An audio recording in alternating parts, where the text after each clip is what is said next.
अब देख सकते हैं कि एसएम कृष्णा नगर का मेन रोड है।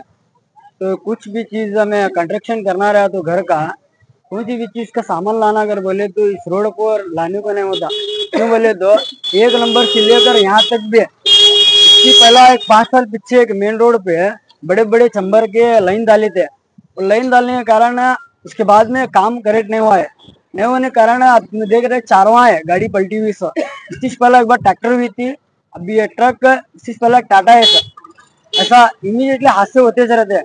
क्या है अगर बोले तो ये कौन संबंध पड़ता है अधिकारी है और आपको इमीडिएटली इस रोड के बारे में क्या है इमीडिएटली एक्शन लेना है।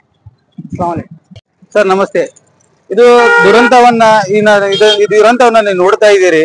ಈ ರೋಡ್ ನಮ್ದು ನಮ್ಮ ಶಾಸಕರಾದಂತ ಅಬ್ಬಯ್ಯ ಅವರು ಈ ರೋಡ್ ಅನ್ನ ಬಹಳ ಚಲೋವಾಗಿ ಮಾಡಿಕೊಟ್ಟಿದ್ರು 5 ವರ್ಷದ ಹಿಂದೆ.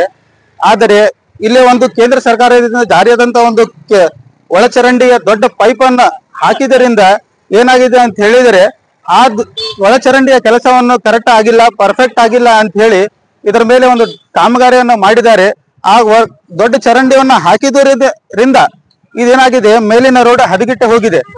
ಅದು ದೊಡ್ಡ ಚರಂಡಿ ಒಳಗೆ ಇರುವುದರಿಂದ ಈ ರೋಡಿನ ಕೆಲಸ ಕಾಮಗಾರಿಕೆಯನ್ನ ಇನ್ನೊಮ್ಮೆ ಮಾಡಿಕೊಡ್ಬೇಕಂತ ಹೇಳಿ ನಿಮ್ಮಲ್ಲಿ ನಮ್ಮ ಶಾಸಕರಾದ ಪ್ರಸಾದ್ ಅಬ್ಬಯ್ಯ ಅವರು ಮತ್ತು ನಮ್ಮ ಸ್ಥಳೀಯ ಕಾರ್ಪೊರೇಟರ್ ಅವರಿಗೆ ಮತ್ತೊಮ್ಮೆ ರಿಕ್ವೆಸ್ಟ್ ಮಾಡ್ತೀವಿ.